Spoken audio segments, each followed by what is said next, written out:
Fala galera, boa tarde, tudo bem? Eu sou o professor Daniel Oliveira e nós estamos juntos para mais uma aula de Geografia do Ensino Médio. Hoje nós vamos responder as questões do segundo desafio Educa-PE. E lembra, viu?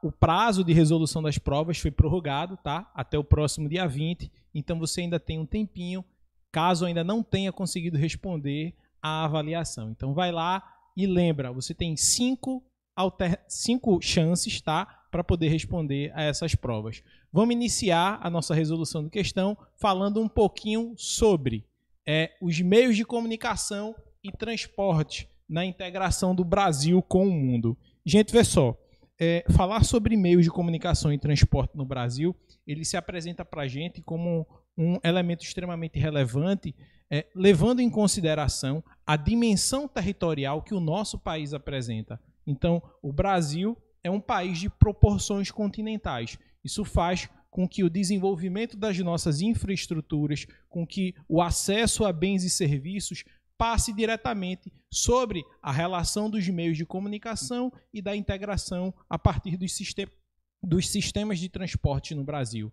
Então, esses elementos precisam ser identificados. E aí, dentro das nossas questões, a nossa primeira alternativa fala sobre isso. E ela diz o seguinte: sobre os diferentes tipos e usos dos transportes no Brasil e no mundo, considere as afirmações a seguir. Item 1. Recomendado para distâncias menores, porém com custos mais elevados, a vantagem está em transportar o produto do início ao fim, ou seja, retirá-lo do seu local de produção e entregá-lo ao seu destino final, sem a necessidade de outros meios de transporte. Bem, esse modelo de transporte que está sendo citado aí representa para a gente o modelo rodoviário. É o grande modelo utilizado dentro do segmento do comércio nacional, tá? E também é utilizado em larga escala no mundo. Ele tem alguns problemas por conta da viabilidade do tempo de deslocamento que os produtos precisam ter para chegarem de uma região a outra, mas ele apresenta essa possibilidade de você ter a utilização do produto do início ao fim do seu percurso. Então, o item 1 representa para a gente o modelo rodoviário. No item 2, bora lá. Utilizado para grandes distâncias, envolvendo principalmente o deslocamento de pessoas e mercadorias de custo e lucro mais elevado. Apresenta um elevado custo, porém uma velocidade maior. Esse modelo rodoviário, esse modelo de transporte que está sendo representado, ele difere do rodoviário. E aí a gente já tem a utilização do chamado modelo aéreo. Então aqui os aviões são utilizados como um processo de transporte para se levar o produto de um lugar a outro. Apresenta uma velocidade maior, consequentemente, apresenta também um elevado custo dentro do segmento produtivo, o que acaba implicando diretamente no preço final do produto. Então, item 1, rodoviário, e item 2, aéreo. Vamos dar uma olhadinha no item 3. No item 3 ele diz o seguinte: recomendado para países de grande extensão territorial, apresentando altos custos em sua estrutura e baixos custos em sua manutenção. Transporta pessoas e mercadorias consumindo uma grande quantidade de energia, uma quantidade de energia relativamente pequena. Esse modelo de transporte que está sendo adotado aí é o modelo ferroviário. Por que esse modelo ferroviário? No Brasil, a gente não tem uma larga utilização desse modelo. Boa parte do nosso modal está associado à atuação das ferrovias. Então, o nosso sistema é um sistema, das rodovias, é um sistema rodoviário. Esse modelo de sistema ferroviário nós vamos encontrar em grande utilização dentro do Parque Industrial Europeu, por exemplo.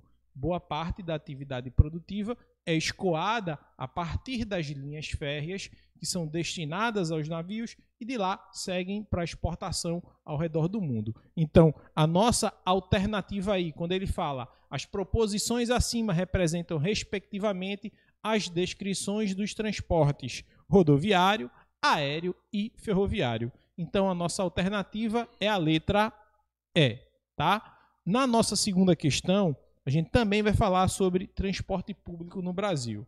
Então, vamos dar uma olhadinha aqui? O transporte público no Brasil sempre foi alvo de muitas reclamações ao longo do tempo. Na maioria das vezes, queixas referem-se ao fato de os veículos estarem sempre lotados, as condições ruins dos carros e a baixa qualidade dos serviços prestados. A intensificação da população com o transporte, a insatisfação da população com o transporte coletivo nas cidades brasileiras, no entanto, não é uma questão recente. Pesquisas realizadas pelo Instituto de Pesquisa Econômica Aplicada, o IPEA, em 2011 e 2012, revelam um quadro negativo com avaliações classificadas como péssimas ou ruins, ultrapassando os 60%. E aí, na questão, ele diz o seguinte: assinale a alternativa que indica um dos principais elementos responsáveis pelos problemas de transporte público no Brasil.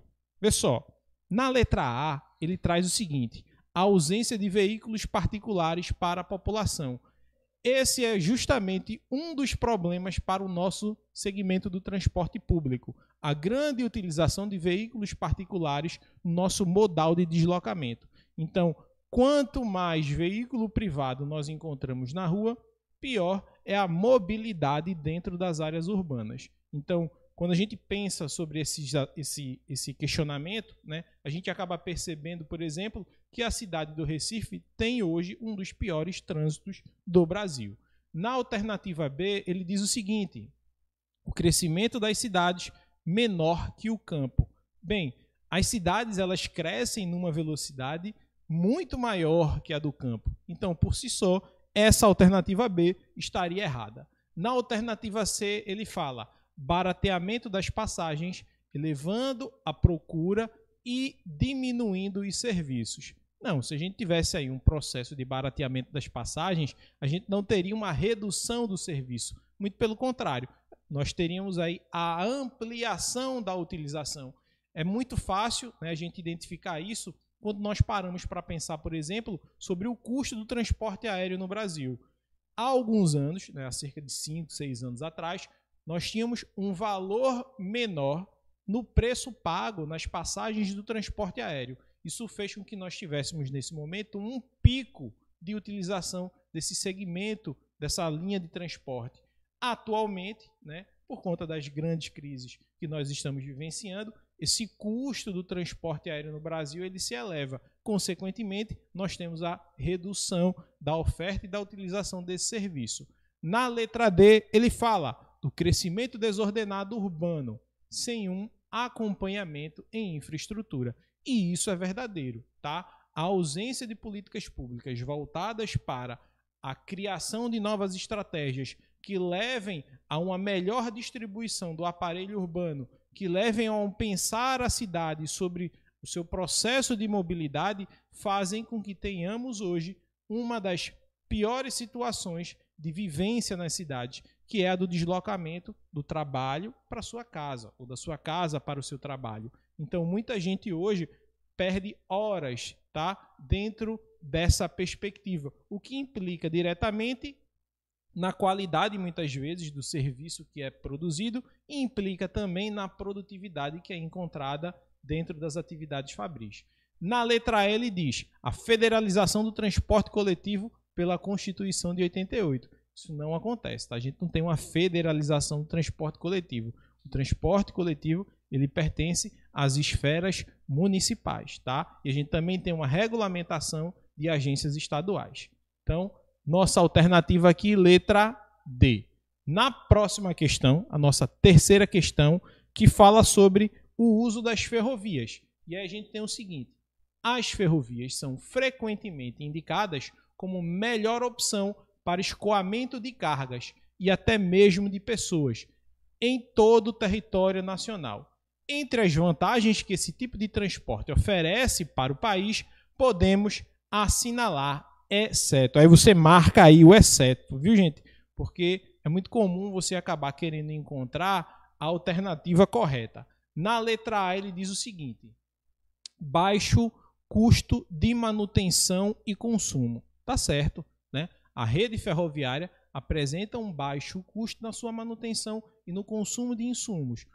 Ela é barata, no entanto, a sua implantação é que apresenta um valor agregado mais elevado. Na letra B, ele fala a participação no deslocamento em todo o percurso da mercadoria a ser entregue. Isso está errado, tá? Nós vimos aí que o modal que utiliza esse princípio, que participa de todo o deslocamento do percurso da mercadoria, da sua produção até ela ser entregue, é representado pelo modal rodoviário. Então, a gente está buscando aí a alternativa errada. A alternativa errada é a letra B. Mas vamos dar uma olhadinha nas demais?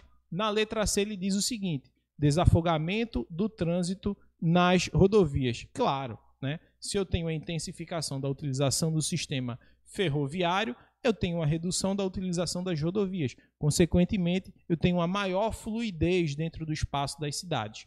Na letra D ele fala melhoria na relação entre carga transportada e combustível consumido. Bem, nós sabemos que dentro da matriz ferroviária, o consumo da matriz energética é bem menor, o que também acaba servindo como um impulsionador desse segmento. E na letra E, menor quantidade estatística de acidentes e perdas de carga. Também é verdadeiro, né? É muito mais provável que você tenha um acidente rodoviário do que o descarrilamento, por exemplo, de um trem percorrendo o seu caminho em uma ferrovia. Então, a alternativa para essa questão é a letra B. Vamos passar para a seguinte. Agora a gente vai falar um pouquinho sobre a gestão do território brasileiro no século XXI, a relação do Estado e a gestão do território. Na nossa primeira questão, a gente tem o seguinte, que uma característica do território brasileiro, né, bastante relevante, é a sua grande extensão longitudinal, do extremo leste à ponta do Seixas, né, na Paraíba, até o extremo oeste, a nascente do Rio Moa, no Acre. Isso, para a gente, né, vai apresentar uma distância de 4.319 quilômetros. É importante a gente lembrar o seguinte: o Brasil ele vai apresentar grandes dimensões territoriais, não só no sentido leste-oeste, como é o que está representado na nossa questão, mas a gente também vai ter um grande percurso no sentido norte e sul. Eles são muito próximos, tá? A diferença no percurso norte-sul é de aproximadamente 600 quilômetros a mais, tá? Mas ainda assim nós temos uma grande distensão do território no sentido leste-oeste. E aí ele pergunta: uma característica socioespacial do Brasil, resultante do fator acima apresentado, ou seja, dessa grande distância entre o extremo leste do Brasil e o extremo oeste do território brasileiro, que é de 4.319 quilômetros. E aí ele fala na letra A: um fator disso é a elevada variação climática. Vê só, a variação do clima no Brasil ela vai ocorrer, mas não em virtude da sua expansão territorial, mas sobretudo da diversidade do seu quadro ambiental, da disponibilidade de água, da formação de chuvas, dos tipos de solos. Então, existem vários fatores climáticos e elementos climáticos que condicionam isso, tá? Essa expansão só não é resultante disso. Então, letra A gente descarta. Na letra B, a presença de domínios naturais diversificados. A gente vai encontrar, sim, essa diversidade no quadro natural brasileiro, mas ela não é a nossa grande característica provocada por esse distanciamento, tá? A gente tem aí na letra C a existência de vários fusos horários. Aí sim, nós temos um elemento que é característica dessa grande dimensão da territorialidade do Brasil.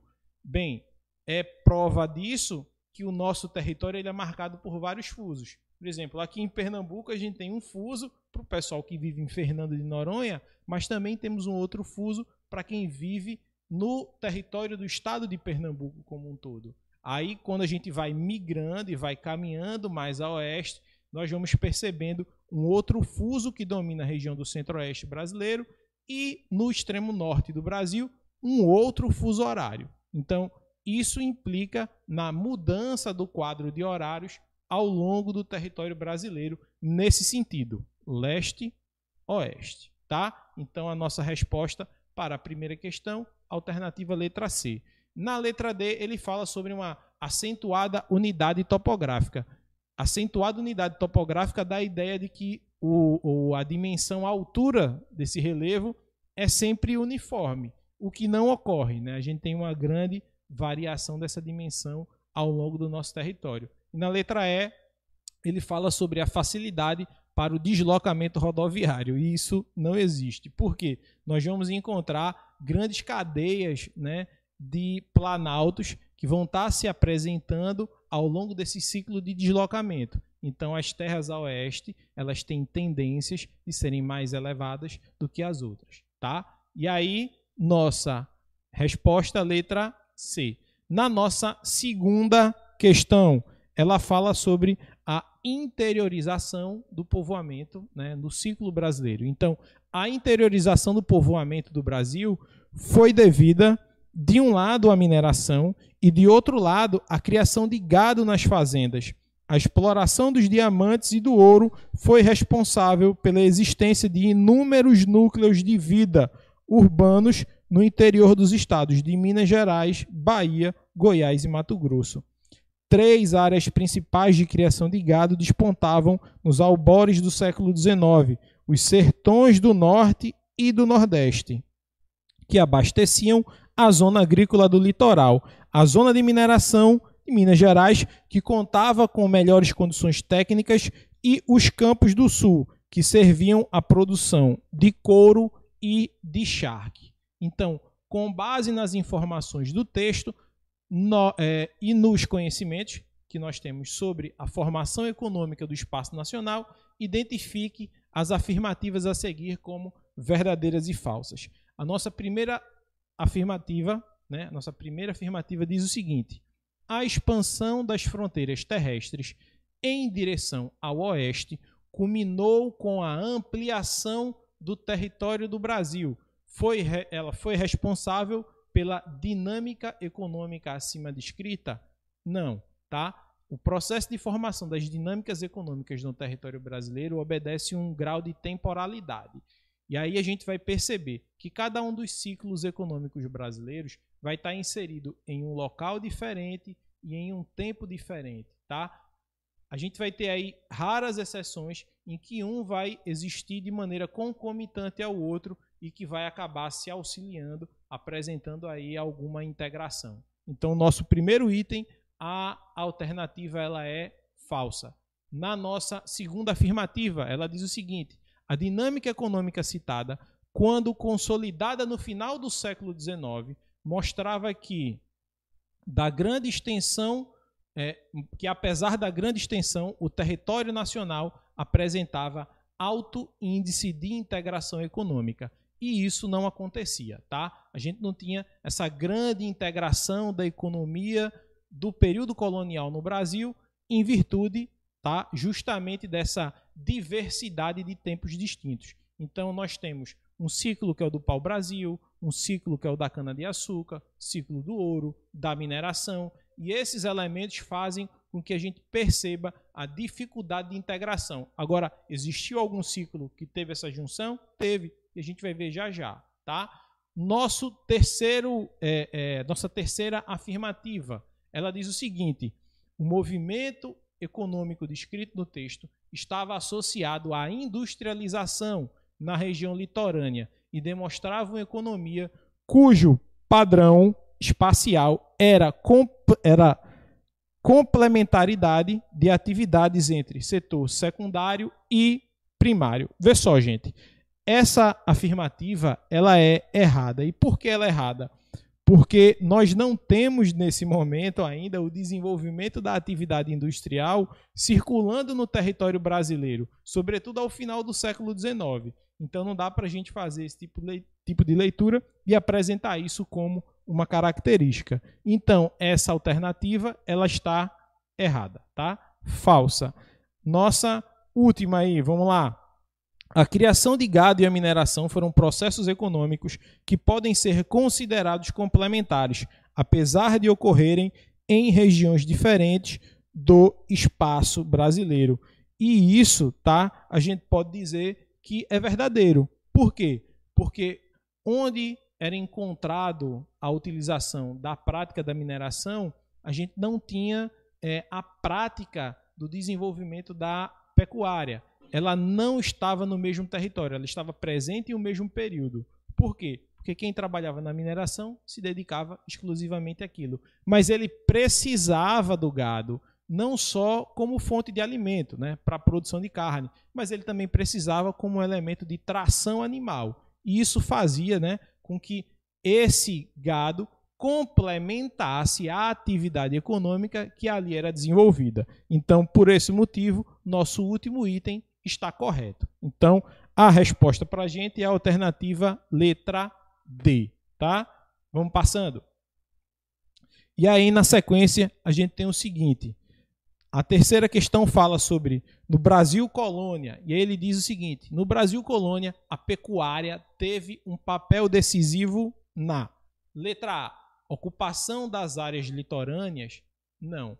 Nesse período da história, no Brasil colônia, a pecuária ela não concorria com a atividade econômica que era praticada na faixa litorânea.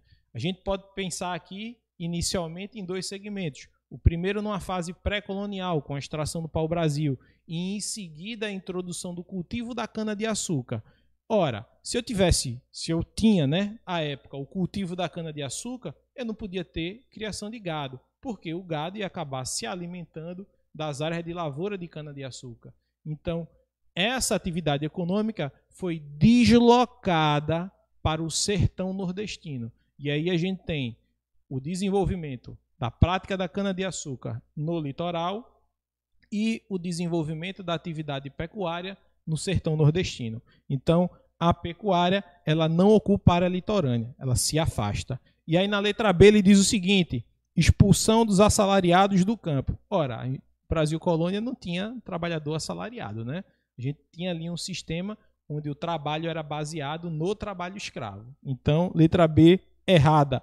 Na letra C, ele fala o seguinte: formação e exploração dos minifúndios.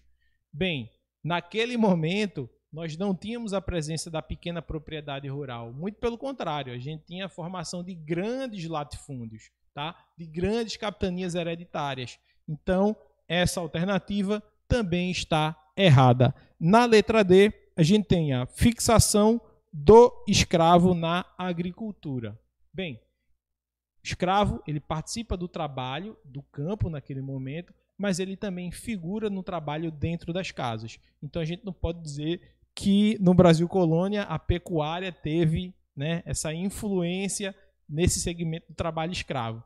E aí a gente passa para a nossa última alternativa, que é a expansão para o interior. Então, o ciclo do gado, tá? Essa expansão da atividade do gado, ela vai proporcionar a interiorização do território brasileiro.